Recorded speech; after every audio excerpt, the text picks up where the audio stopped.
In 1868, the 14th Amendment was ratified, ending slavery by giving all Americans citizenship. All persons born or naturalized in the United States and subject to the jurisdiction thereof are citizens of the United States and of the states wherein they reside. United States Code annotated Amendment 14. However, what the public was not told, that while under the Lieber Code, a 14th Amendment citizen can only be found within the jurisdiction of the United States. That is, all government employees, all those who live in territories occupied by the federal government, such as Washington, D.C., and the former slaves. The rest of the population was not subject to the 14th Amendment, and thus could still claim jurisdiction under the original Constitution. In addition to that, after the conclusion of the Civil War, the federal government was now occupying the southern states, placing these captured citizens under the jurisdiction of the Lieber Code. The southern states had to agree to ratify this amendment in order for them to be granted their freedom from federal rule. Thus, instead of ending slavery, the 14th Amendment held all Southerners captive as slaves in the plantation known as the United States of America. Just like how all citizens were turned into corporations in 1790 to subject them to the Revolutionary War debts, 14th Amendment citizens were created to be franchisees, subject to the corporation known as the United States Incorporated. And like all corporate brands, you do not have any constitutional Bill of Rights protections. Proof as such can be found in the all-caps version of your name, which signifies a corporate entity. After the Civil War, the United States defaulted on its war debt.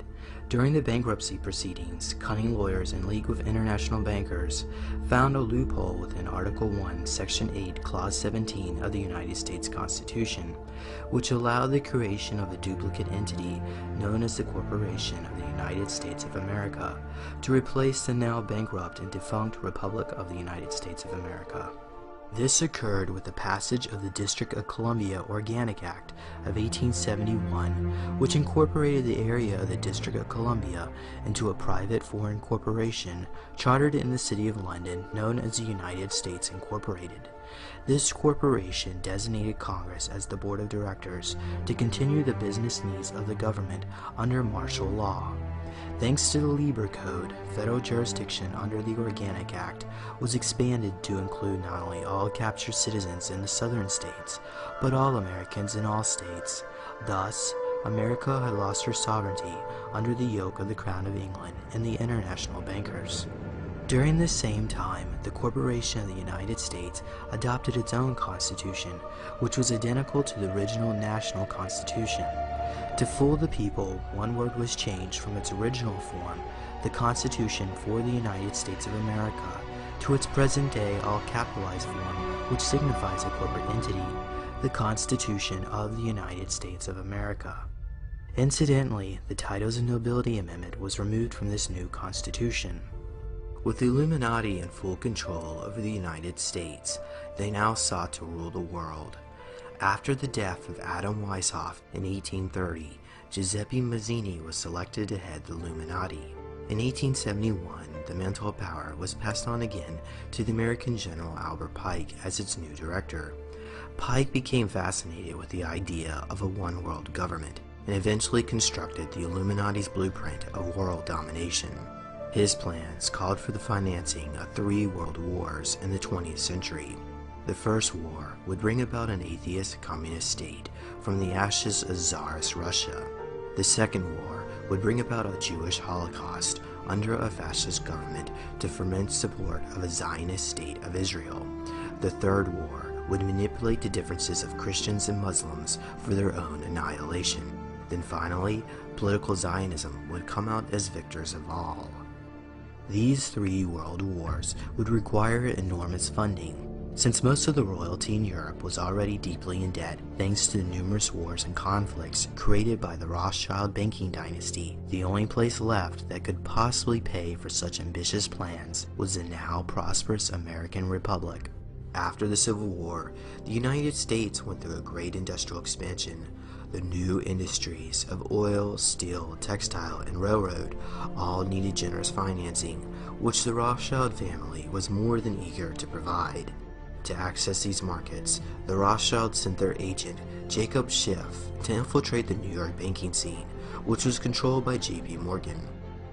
By the turn of the century, the Rothschilds had fully entrenched themselves into the tight fraternity of Wall Street banks, such as Goldman Sachs and Lehman Brothers.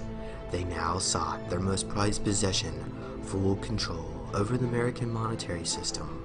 With help from Jacob Schiff and J.P. Morgan, the Rothschilds formed a scheme which would seduce Congress into relinquishing control over the money supply. This occurred with the Panic of 1907, when a liquidity crisis caused many banks and businesses to fail all across the United States. The meltdown began when J.P. Morgan published rumors that the Knickerbocker Trust Company of New York was insolvent. With a bank run on hand, they were forced to call in their loans, creating a chain reaction which would threaten to implode the entire banking system. The failures continued until J.P. Morgan & Company provided a generous loan to the insolvent banks. But J.P. Morgan was not trying to save the American banking system, but rather he used the crisis to destroy his competition by choosing which banks he would bail out. But the biggest casualty of the economic fallout was the looming bankruptcy of the Corporation of the United States, which had no means to pay back their loans which were due in 1912.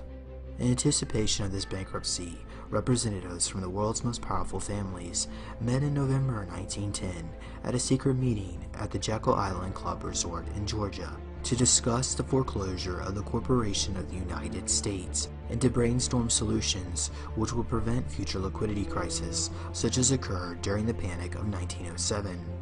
Those in attendance included Senator Nelson Aldrich, Paul Warburg, representatives from J.P. Morgan & Company, and Jacob Schiff, representing the Rothschild family. They proposed a 20-year extension on the national debt if the United States would agree to charter a privately owned central bank which would serve as a bank of last resort by lending money to other insolvent banks in order to prevent future bank runs. A week later, they emerged with their plans to create what is known as the Federal Reserve System. Because the current President Taft would never agree to sign away the American monetary system to a cabal of international bankers, they waited until they got their man, the progressive Woodrow Wilson, into power. In return for the bankers' generous campaign contributions, Woodrow Wilson reluctantly promised the bankers he would sign the Federal Reserve Act if he was elected into office. Many powerful forces were opposed to the creation of a privately controlled central bank. To neutralize this threat, J.P. Morgan invited the major opponents of the Federal Reserve Act on board the maiden voyage of the newly built Titanic luxury steamliner built by the White Star Line, owned by J.P. Morgan. J.P. Morgan ordered the captain to steer his ship into an iceberg and under gunpoint prevented the men from escaping onto the lifeboats, killing many of his enemies in one large swoop. When word of this got back to Woodrow Wilson, he commented, "There exists this power in the world, so subtle, so organized, so watchful, that we dare not speak above a whisper when we speak in condemnation of it." At the beginning of 1913, the United States had defaulted on its debt. After being denied a new line of credit, the now President Woodrow Wilson faced a constitutional crisis. With no other sources of funding, he went along with the bankers' schemes engineered at the Jekyll Island Resort.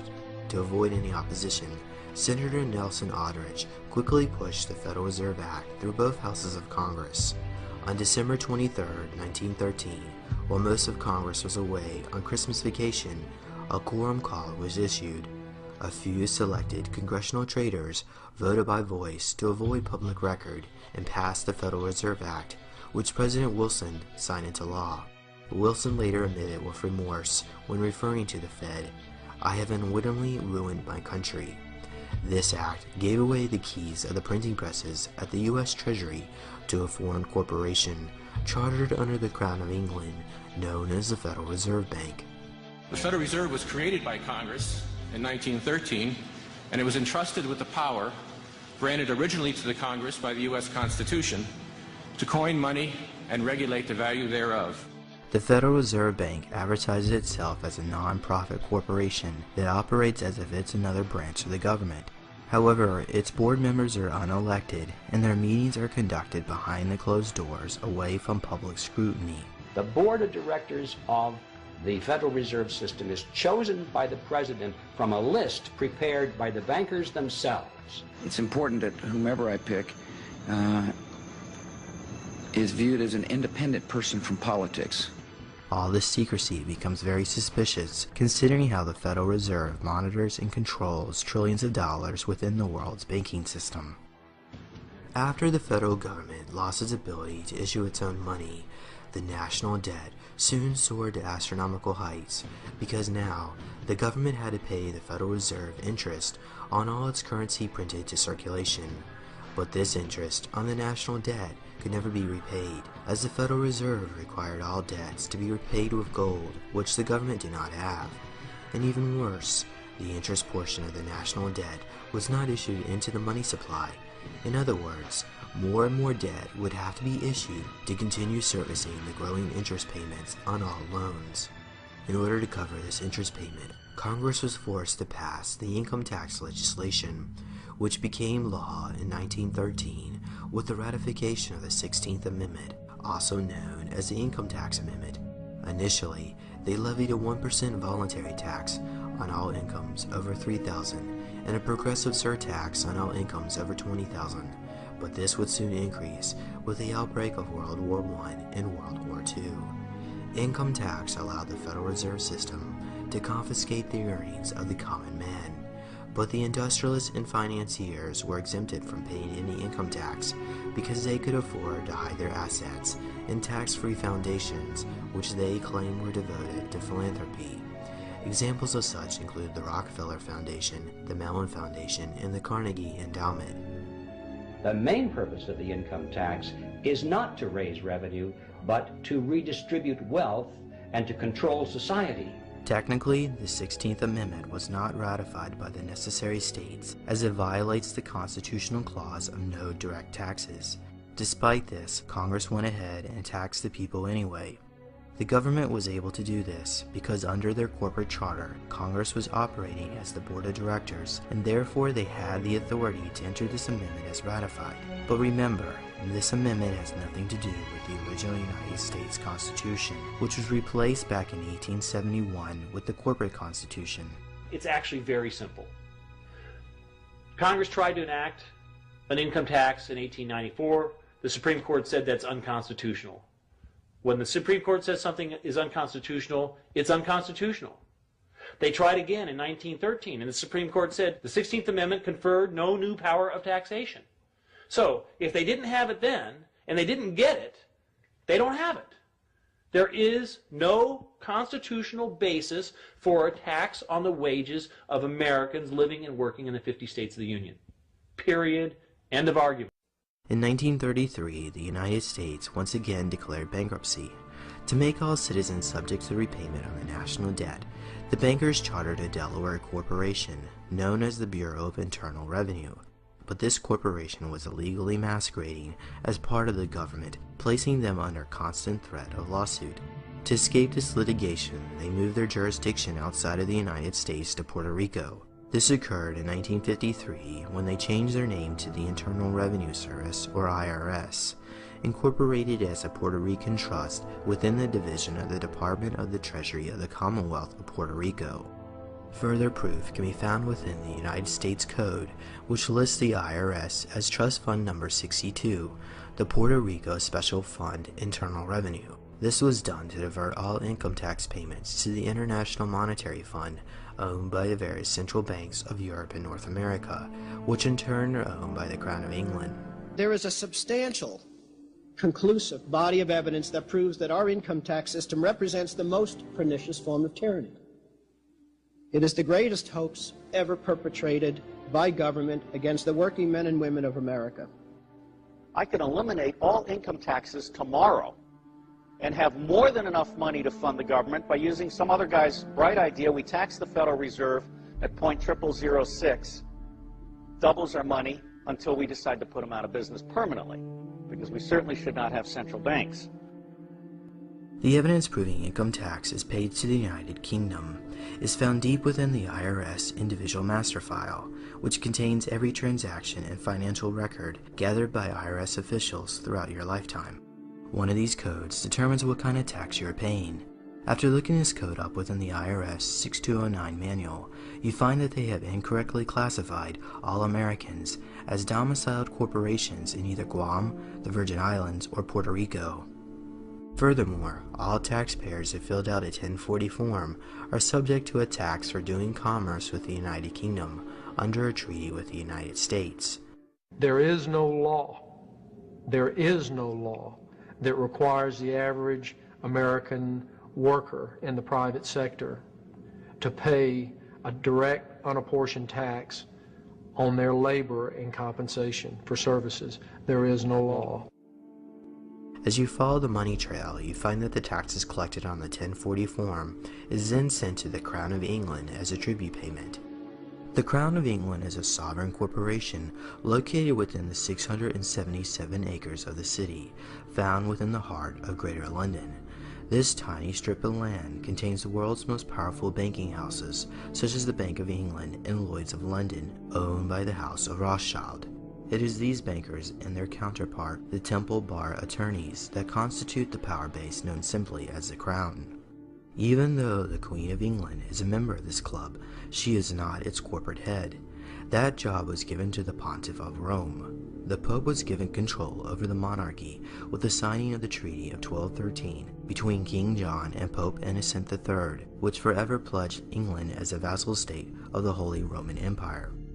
In 1297, that treaty was used as a precedent to incorporate the city as an independent city-state controlled by the Vatican, which would govern England without directly relying on the monarchy. Just like how the Corporation of the United States was subject to the Crown of England, so too were the subjects of the British Empire, enslaved with debt by the financial division of the Vatican, headquartered within the City of London. Today, this small clique of bankers have full authority over the affairs of Parliament, and this has been the case since 1694, when Pope Innocent XI hired William of Orange to depose the Stuart kings and charter the Bank of England. Located within the Crown of England is the original Federal Reserve Charter, which according to the Farmer Claims legal team, allocates that 67% of the income tax collected by the IRS was to be divided to the Crown of England. Another 23% was to be paid as a dividend to the 300 shareholders of the Federal Reserve Bank, and the last 10% was to be paid to the employees of the IRS to keep them quiet about this sweet deal. Since 1913, none of the income tax collected by the IRS has gone to the federal government. The federal government is funded totally through black budget sources such as drug trafficking and off-budget accounting on the Comprehensive Annual Financial Report.